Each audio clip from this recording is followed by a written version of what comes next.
Então, como eu já adiantei, o gliceraldeído seria a estrutura de açúcar mais simples que a gente conhece. E essa estrutura de açúcar mais simples, ela já apresenta uma característica que a gente vai ver se repetir nas outras moléculas de açúcar, mas a gente começa a fazer análise por essa porque é a mais simples. Nesse açúcar, então, que é uma aldotriose, a gente percebe que o carbono 2 é um carbono que apresenta ligação, então, com a carbonila, com o átomo de hidrogênio, com a hidroxila e com este outro grupo contendo carbono. Ou seja, esse carbono tem 4 ligantes diferentes, então esse carbono, por ter 4 ligantes diferentes, é um centro estereogênico. Vocês já aprenderam que os centros estereogênicos, né, permitem que esses compostos deem origem a isômeros ópticos. Dessa forma, o gliceraldeído, considerando então que ele apresenta um carbono como centro estereogênico, aplicando uma relação que vocês aprenderam na química orgânica, de que o número de estereoisômeros, ou seja, de isômeros espaciais que um composto apresenta, ele é obtido considerando que a relação 2 elevado a n, onde n é o número de centros estereogênicos. Então, nesse caso, se a gente tem que essa molécula tem um centro estereogênico, significa que existem 2 estereoisômeros para esse composto. E aqui eu recomendo que vocês refaçam o raciocínio de identificação do que são isômeros, e especificamente dentro da isomeria óptica, o que são os estereoisômeros, tá? Bem, então eu estou dizendo para vocês que o gliceraldeído, como ele tem um centro estereogênico, na verdade não existe só um açúcar gliceraldeído, na verdade existem 2, sendo que um é estereoisômero do outro. Fazendo então a escrita tridimensional para esse açúcar, a gente evidencia as ligações espaciais e com isso a gente consegue propor a estrutura desses estereoisômeros. Então, a isomeria óptica é um fenômeno espacial e a gente só consegue visualizar esse fenômeno espacial se a gente adota a escrita de uma estrutura espacial para o carbono. E aí, relembrando, a escrita espacial para um carbono, ela pode ser feita de forma bem simples quando a gente considera que 2 ligações são escritas no plano e 2 ligações escritas fora do plano, sendo que uma, que é representada por cunha tracejada, estaria para trás, uma representada pela cunha cheia estaria para a frente. Então, com isso, a gente tem que esse carbono é um carbono, então, que está aqui com a sua forma tridimensional.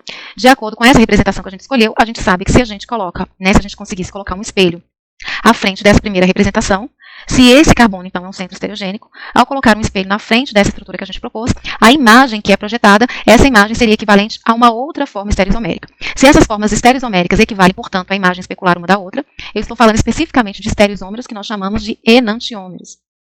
Então, fazendo toda a relação que a gente precisa, né?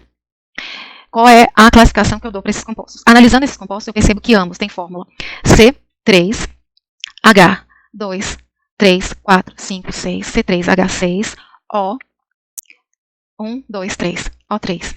Então, ambos os compostos apresentam a mesma fórmula molecular, portanto, são isômeros. Mas esses isômeros que têm a mesma fórmula molecular, eu preciso me perguntar se eles são isômeros constitucionais. O que seriam os isômeros constitucionais? A partir de uma mesma fórmula molecular, eu posso apresentar diferentes estruturas, e essas diferenças estruturais poderiam ser justificadas por uma ordem de conexão entre os átomos diferentes. Então, os oxigênios e os carbonos poderiam dar origem a estruturas cíclicas, poderiam dar origem a estruturas que não fossem um grupo aldeído, poderia ser uma cetona. Então, enfim, os isômeros constitucionais seriam aqueles isômeros que a gente antigamente classificava como isômeros de cadeia, isômeros de posição, isômeros de função. No entanto, quando a gente observa essas 2 estruturas que estão escritas, a gente percebe que todas elas apresentam a mesma ordem de conexão entre os átomos. Ou seja, a gente apresenta uma carbonila de aldeído, uma carbonila de aldeído. Um carbono ligado a uma hidroxila e a um hidrogênio, um carbono ligado a uma hidroxila e um hidrogênio. E um carbono ligado a um grupo CH2OH, um grupo CH2OH. Então, qual é a minha conclusão a partir dessa análise? Com essa fórmula estrutural, foram possíveis escrever 2 compostos e esses compostos apresentam a mesma ordem de conexão entre os átomos. Mas ainda assim, eu sei que esses 2 compostos são compostos diferentes, porque são isômeros. Como é que eu sei que esses são compostos diferentes? Né? O que me garante que eles são diferentes? Para garantir que esses compostos são diferentes, eu preciso tentar sobrepor esses compostos. E essa sobreposição é conseguida se a gente trazer essa estrutura para cima da outra. Então, vejam bem, vocês não estão conseguindo visualizar, né? Eu poderia utilizar um modelo se a gente tivesse presencialmente, mas uma coisa é projetar. Projetar é trazer a imagem para frente da outra. Então, quando eu trago uma para frente da outra, eu percebo que uma é a imagem da outra. O hidrogênio coincide com o hidrogênio, a hidroxila coincide com a hidroxila, a carbonila coincide com a carbonila, ou seja, a imagem, uma é a imagem da outra. Mas o teste de sobreposição não é a imagem. O teste de sobreposição é literalmente trazer uma para cima da outra. Quando eu trago uma para cima da outra, percebam, o hidrogênio está para a esquerda. Quando eu trago uma para cima da outra, eu vejo que é a hidroxila que está para a esquerda. Não coincide. Quando eu trago uma para cima da outra, eu vejo que nessa representação a hidroxila está à direita. Aqui a hidroxila está à esquerda, então elas não vão coincidir. Conclusão, esses isômeros, quando eu tento colocar uma sobre a outra, esses grupos não coincidem, esses grupos ficam em posições diferentes. E aí, para quem não se convenceu, mentalmente tentem girar essa molécula. Vocês vão perceber que independente do giro que eu faça, quando eu giro ela inteira, independente do giro que eu faça, em nenhuma posição todos os grupos coincidem. Então, qual é a minha conclusão nesse momento? Os 2 compostos têm a mesma fórmula molecular, têm a mesma ordem de conexão entre os átomos.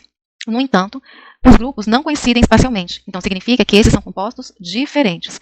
Como a diferença entre eles é só a questão espacial, eles são isômeros ópticos. Então, só diferem em relação à posição espacial dos grupos. Esses isômeros ópticos são chamados de estereoisômeros. Os estereoisômeros que têm uma relação de imagem um com o outro são especificamente chamados de enantiômeros. Então, qual é a história completa?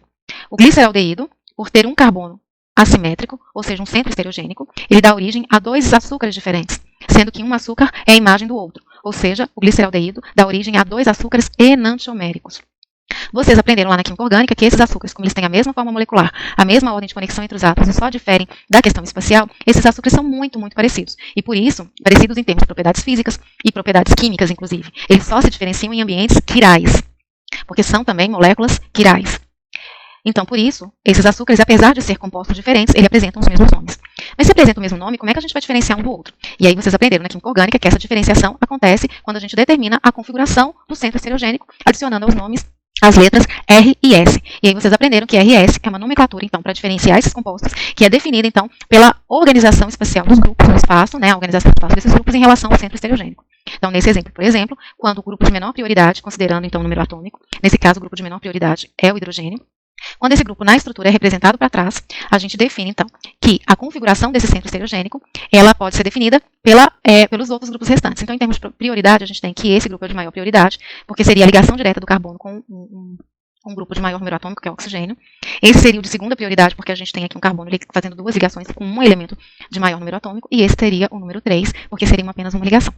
Então, considerando essas prioridades definidas, a gente tem, então, que esses grupos, em termos de ordem de prioridade, eles aqui estariam 1, 2, 3, quando o 4 está para trás, no sentido horário. Então, esse açúcar, ele é designado com a letra R para mostrar que ele é um açúcar específico, uma molécula diferente, que a gente chama de R-gliceraldeído. Da mesma forma, se eu determinei essa estrutura, para que eu possa fazer a estrutura do outro enantiômero, como a gente já disse aqui, relembrou, basta eu imaginar um espelho aqui na frente dessa estrutura, projeto a imagem. E ao projetar essa imagem, eu sei que se esse é o açúcar R, a sua imagem é um composto diferente, que seria o açúcar S, que a gente diferencia, então, acrescentando a letra RS. E aí, o que eu quero relembrar, que eu sei que vocês sabem fazer isso, mas ao definir 1, 2, 3, aqui é uma questão de escrita da estrutura. Então, a forma como eu escrevi, essa seria a escrita para o açúcar R, e essa seria a escrita para o açúcar S. Então, é uma representação de compostos diferentes. No entanto, esses açúcares que têm tudo parecido, a mesma forma molecular, a mesma ordem de conexão entre os átomos, só diferenciando pela questão espacial, eles acabam tendo propriedades físicas iguais e propriedades químicas iguais entre si, diferenciando apenas, então, em relação a questões químicas, em ambientes quirais, ou seja, eles podem reagir de forma diferente se a gente usar um reagente também quiral, mas num ambiente aquiral, eles se comportam de maneira idêntica. Mas aí vocês aprendem lá na química orgânica que uma forma de diferenciar esses açúcares, esses enantiômeros, utilizando propriedades físicas, uma forma é utilizar uma propriedade física que é o comportamento frente à luz polarizada. Lá na química orgânica, vocês aprendem que os compostos quirais, quando sobre um caminho de propagação da luz polarizado, ou seja, a luz onde as ondas da luz se propagam de forma colimada, ou seja, num feixe único, quando no caminho de propagação da luz, a luz incide sobre um carbono enantiomérico, em função da quiralidade que a molécula apresenta, a luz pode sofrer um desvio do seu caminho de propagação. E esse desvio, nesse caminho de propagação, pode ser um desvio horário ou anti-horário. E aí, vocês aprenderam, então, que esse desvio pode ser medido num equipamento que é o polarímetro, e no polarímetro esse desvio, então, ele é medido e ele é indicado se ele ocorre no sentido horário e no sentido anti-horário. E com isso, usando o polarímetro, a gente consegue diferenciar esses compostos em termos de propriedades físicas. Então, esse sinal que está acrescentado aqui depois do R indica esse experimento. Então, dizer que o R-gliceraldeído tem esse sinal aqui na frente é dizer que ele é destrógeno. Ou seja, o R-gliceraldeído, quando analisado em um polarímetro, ele é capaz de desviar a luz que é incidida sobre ele, do seu caminho de propagação, em um ângulo que é específico, mas em um sentido que é o sentido de estrógeno, ou seja, que é o sentido horário. Tá? E aqui esse slide tem um erro. Tá? Qual é o erro? O R e o S é uma determinação teórica, mas se é destrógeno, ou seja, se desvia a luz para a direita ou para a esquerda, quem desvia para a direita é destrógeno, quem desvia para a esquerda é levógeno, isso já é um componente experimental. Isso tem que ser observado no experimento. Eu não consigo determinar isso teoricamente como RS. Mas o que eu posso afirmar teoricamente? Se eu analisei o R-gliceraldeído e vi que ele é destrógeno, necessariamente, eu nem preciso analisar o S. Se o S estiver puro, se o S-gliceraldeído estiver puro, ele, como é a imagem do R, se um desvia para a direita, a sua imagem desvia ao contrário, desvia para a esquerda. Então, se o R é destrógeno, necessariamente o L é levógeno. Então, o erro que essa estrutura apresenta é que aqui deveria ter o sinal de menos, tá? Para indicar esse comportamento. Então, resumindo, RS é um componente teórico, se é destrógeno ou levógeno é um componente experimental que tem que ser definido molécula por molécula. Não existe nenhuma pista estrutural que permita a gente prever esse comportamento. Tem que ser medido, tá? E por que esse resultado, então, é oposto para o R e para o S? Aí é muito simples, vamos observar, tá? O que a gente fala de posição relativa espacial diferente? Vamos fixar um grupo e tentar entender essa posição relativa diferente. Então, aqui nesse caso, a representação dos açúcares, sempre preferencialmente, a gente coloca a carbonila, seja de cetona ou de aldeído, para cima, tá? Então, no composto R, quando a carbonila está escrita acima, no plano, a hidroxila está à esquerda. Usando a mesma representação para o enantiômero, o que eu percebo? Quando a carbonila está acima, essa mesma hidroxila está à direita. Então, a hidroxila está à esquerda no R, quando, vamos botar os grupos juntos, quando a carbonila está para cima e esse grupo está para frente. A hidroxila está para a direita no S, quando a carbonila está para cima e a hidroxila está para frente. Se eu quiser igualar as hidroxilas, digamos que eu queira colocar as duas hidroxilas à esquerda. Vamos fazer o exercício mental de tentar girar essa molécula, tá? Gire essa molécula colocando a hidroxila também à esquerda, semelhante ao R. Para vocês lembrarem, esse giro ele só é possível se a gente estivesse brincando aqui com uma espécie de hélice, tá? Então, imagina que a gente pudesse segurar a carbonila, e a carbonila fosse nosso eixo para fazer esse giro, tá? Segurem a carbonila e girem a parte de baixo como se fosse uma hélice. E aí, mentalmente, se convençam que quando eu colocar a hidroxila também à esquerda, os outros grupos giram junto. E esses grupos, ao girarem juntos, vão fazer que, quando a hidroxila coincida, os outros grupos espacialmente não irão se coincidir. Então, significa que esses grupos espacialmente, de fato, têm uma organização diferente e, por isso, eles fazem com que a luz tenha desvios diferentes. Tá? Aconselho, então, escrevam a estrutura, fixem a carbonila e girem aqui embaixo para que vocês percebam que, ao tentar coincidir um dos grupos, a gente faz com que dois outros deixem de coincidir. Então, o que é importante desse slide para que vocês caminhem comigo para os próximos? Né? Então, esse carbono apresenta 4 ligantes diferentes, então é um centro enantiomérico. O número de centros enantioméricos determina o número de isômeros espaciais, o número de estereoisômeros. Quando os isômeros espaciais envolvidos, representados, têm uma relação de imagem entre si, esses isômeros são enantiômeros. Nesse exemplo, os enantiômeros que nós representamos, então, são enantiômeros para esse açúcar, que é o gliceraldeído, e que a gente diferencia, então, esses enantiômeros propondo a escrita espacial de 1, depois fazendo a sua projeção, para que a gente encontre a sua outra forma enantiomérica. E esses enantiômeros, então, podem ser diferenciados pela nomenclatura RS, que vocês já conhecem, e experimentalmente eles podem ser diferenciados pelo comportamento em relação à luz polarizada em um polarímetro, definindo o desvio da luz entre eles. Tá? Então, aqui só para ressaltar a questão das propriedades idênticas, diferenciando apenas em relação ao comportamento frente à luz. Essa representação espacial, então, para esse açúcar, nem sempre, nos livros de bioquímica, vai ser a representação adotada. Normalmente, nas representações, vocês vão perceber nos livros que é adotada a representação de Fischer, que a gente usa pouco na química orgânica, mas na bioquímica é a estrutura mais frequentemente utilizada em homenagem a Fischer, que foi quem trabalhou bastante na química dos açúcares. Já comentei isso com vocês.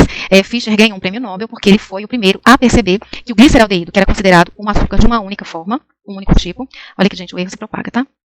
Esse açúcar, que era considerado um açúcar de um único tipo, Fischer foi capaz de perceber, utilizando o microscópio, que esse açúcar cristalizava, e esse cristal formado ele tinha duas formas diferentes, e essas formas diferentes eram referentes a dois compostos diferentes. E Fischer, então, ganhou o Nobel porque ele foi capaz de, utilizando um microscópio, separar esses dois cristais em função da sua forma cristalina ser diferente, e ao separar esses cristais, ele conseguiu identificar, numa época cujos recursos para análise química ainda não eram restritos, ele conseguiu visualizar que se tratavam de dois açúcares diferentes.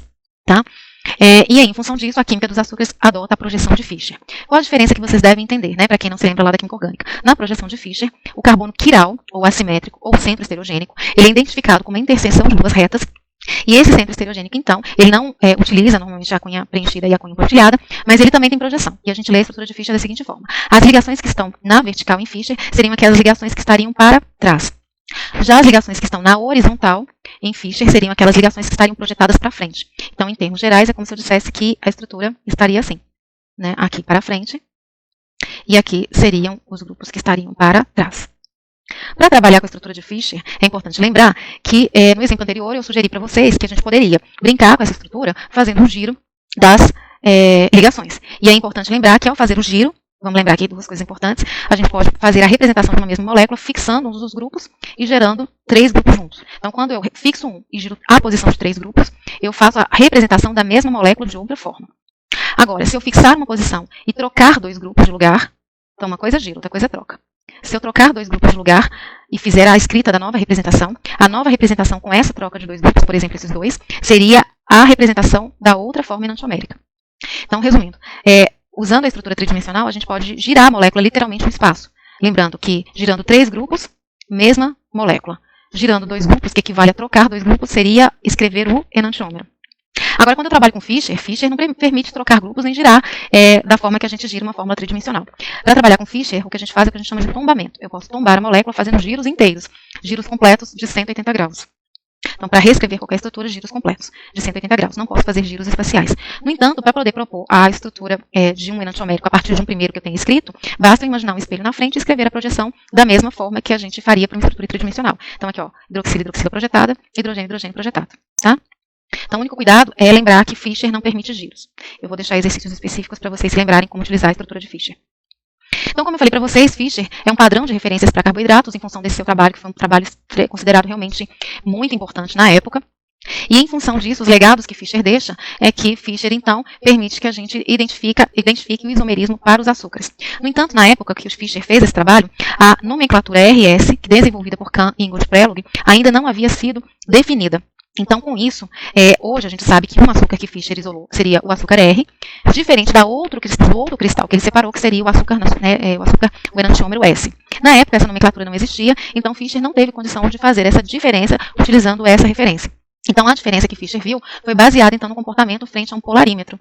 E aí, o que Fischer fez foi o seguinte, um cristal, estava tudo junto, na hora que ele separou, ele viu que um cristal, quando colocado no polarímetro, tinha um comportamento de desvio da luz no sentido horário, e o outro cristal, que ele separou, que tinha um formato diferente, era capaz de desviar a luz para o sentido anti-horário. Então, ele percebeu que, na sua análise, um dos açúcares era destrógeno e o outro açúcar era levógeno. Então, com isso, em função da ausência dessa nomenclatura na época, Fischer determinou que esses açúcares, portanto, era um açúcar que ele chamou de açúcar D e outro açúcar que ele chamou de açúcar L. Tá?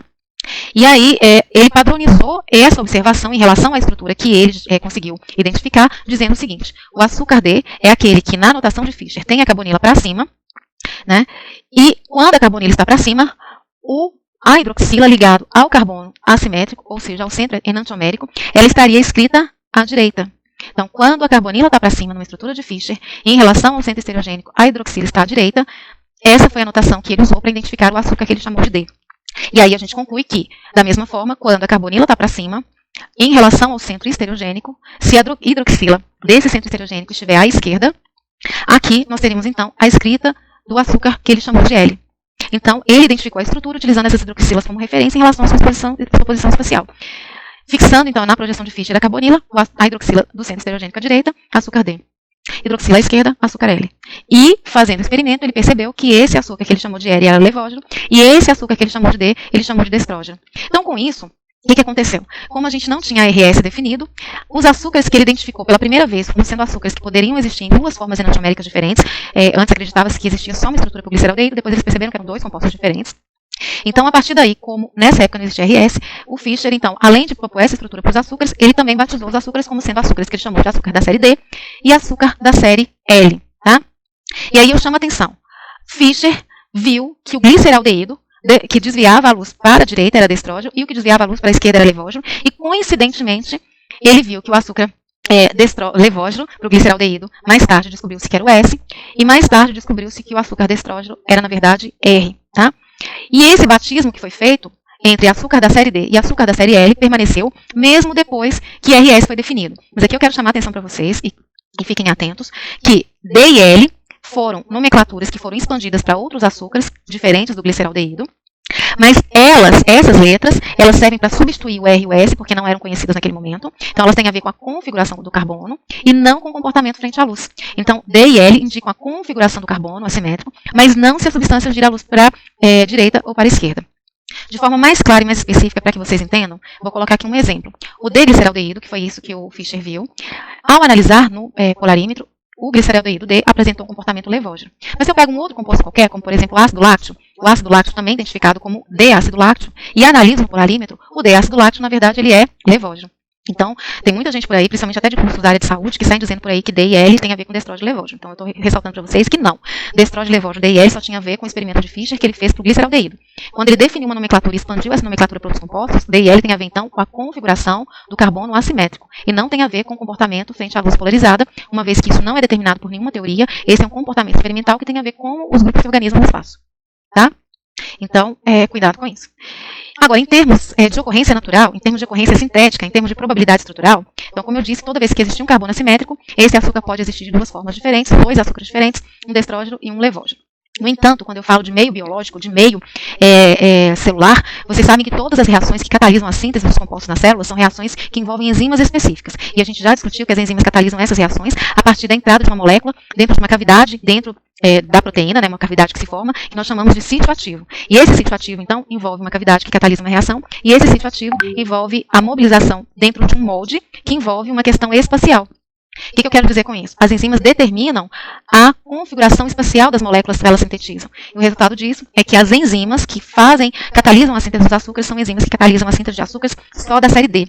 Lembrando que D equivale à configuração R. E aí eu chamo a atenção, porque já faz um tempo que vocês viram essa aula, estranhamente, nós temos então, nas nossas células, as enzimas que catalisam a síntese dos açúcares, são enzimas que catalisam a síntese dos açúcares todos como sendo D. Já as enzimas que catalisam a síntese de proteínas e peptídeos têm uma relação espacial inversa. Vocês lembram lá que os aminoácidos são L-aminoácidos, porque eles têm a configuração, então, que equivale à configuração L, que a gente sabe que é, na verdade, S, enquanto os açúcares, então, têm uma configuração, uma configuração D, que equivale a R. Então, por algum motivo evolutivo, que é sempre a relação que eu gosto, queria que vocês fizessem, por algum motivo ocorreu a diferenciação em termos espaciais, sendo as enzimas dos açúcares todas propiciando essa síntese D, e as enzimas dos aminoácidos todas propiciando uma série inversa, que é a série L. Então, agora vamos generalizar, para poder fazer um pouco mais de sentido para vocês. Então, aqui eu tenho uma aldopentose, um açúcar com a função aldeído, de 5 carbonos. Não preciso lembrar, vocês devem se lembrar do começo da aula, que todos os açúcares são polihidroxilados. Quando eu avalio esse açúcar, se vocês prestarem atenção, a partir do carbono 1, do carbono 2 em diante, todas as posições são carbonos que são centros estereogênicos. Certo? Porque, olha só, o carbono 2 tem a carboxila, o hidrogênio, a hidroxila e o carbono 3, que é diferente do carbono 1. Então, o carbono 2 também tem 4 ligantes diferentes, ou seja, o carbono 2 também é um centro assimétrico. Se eu olho o carbono 3, é a mesma coisa. O carbono 3 está ligado ao carbono 2, que é diferente do carbono 4. Tem hidrogênio e tem hidroxila. Então, significa que o carbono 3 também tem 4 ligantes diferentes. Então, tanto o carbono 2 quanto o carbono 3 também são centros estereogênicos. Então, se eu fosse aplicar a regra para saber quantos enantiômeros diferentes poderiam ser escritos a partir da aldopentose, eu teria 2 elevado a esse é um centro estereogênico, esse é um centro estereogênico, esse é um centro estereogênico. Esse não é, porque tem 2 grupos iguais. Então, não é um centro estereogênico. 5 não é. O 1 não é, porque não tem 4 ligantes. Então, nós teríamos 2 elevado a 3 enantiômeros diferentes. No entanto, a gente não precisa se preocupar, quando a gente vai trabalhar com os açúcares que existem, com todos esses centros estereogênicos.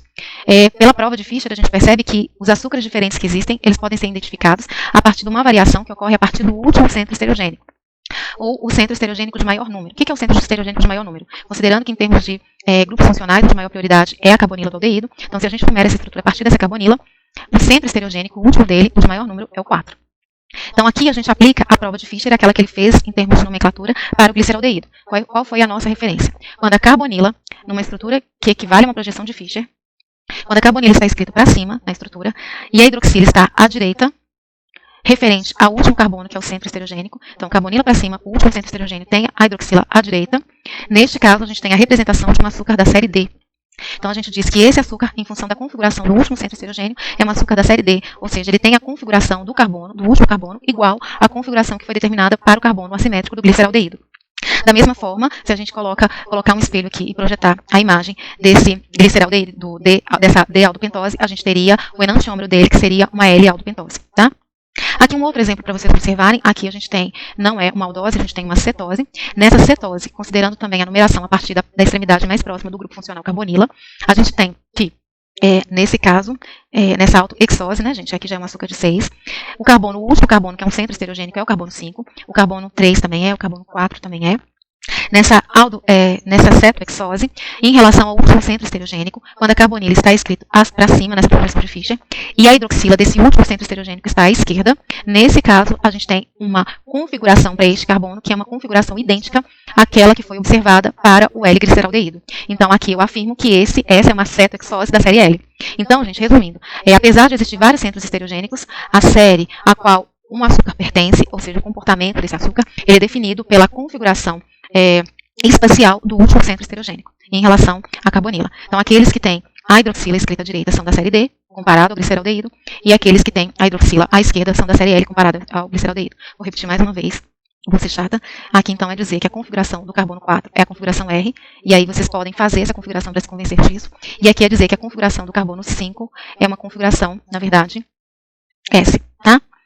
E aí a gente então está fazendo uma comparação com o gliceraldeído. Mas a partir do momento que eu digo que um açúcar é da série D, e a partir do momento que eu digo que um açúcar é da série L, eu não posso estabelecer a relação de estrógeno e levógeno, porque esse açúcar precisa ser analisado um a um para que isso seja determinado experimentalmente. Tá?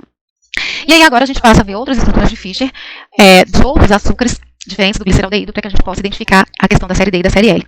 Então aqui eu tenho um exemplo da galactose, né, que é o monossacarídeo que compõe a lactose, que aí seria um disacarídeo. Esse açúcar, então, é um açúcar de 1, 2, 3, 4, 5, 6 carbonos. Então, a gente tem aqui uma aldoexose. Essa aldoexose, que é a galactose, na primeira representação, quando a carbonila está para cima, tem a hidroxila à direita. Então, essa nomenclatura, essa escrita do primeiro açúcar, seria a escrita, então, da galactose da série D.